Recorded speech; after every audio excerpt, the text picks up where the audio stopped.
దేవి, భూలోకంలో నా నాట్యం ఏ విధంగా నేర్చుకుంటున్నారో చూడాలని ఉంది. అవునా స్వామి, నాకు కూడా ఉంది. ఈ మధ్య నేను ఇన్స్టాగ్రామ్లో ఒక రీల్ చూశాను స్వామి. ఆ విన్నర్ అవ్వాలంటే ఎవరో తెగ ఒకటే రండి రండి మా యాన్యువల్ జరుగుతుంది, 20 సంవత్సరం జరుగుతుంది అంటుంది. సో ఏ విధంగా చేస్తుందో ఒకసారి నాకు కూడా తిలకించాలని ఉంది స్వామి. కదా దేవి.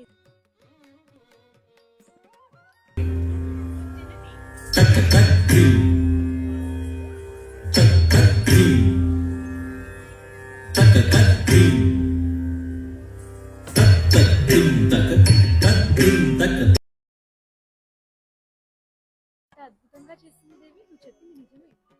నిజమే స్వామి, నేను రోజు ఆమె ఇన్స్టా ఫాలో అవుతూ ఉంటాను, చూస్తూ ఉంటాను ఆ వీడియోస్ అన్ని. సరే ఏదో రీల్స్ అంటే కదా, కాదు కదా, రియల్గా చూస్తే ఎలా ఉంటుంది అన్న మీ నాట్యాన్ని తను చాలా బాగా కీర్తి ప్రతిష్టలు తీసుకొస్తుంది అనిపిస్తుంది స్వామి. నిజమే దేవి, చాలా అద్భుతంగా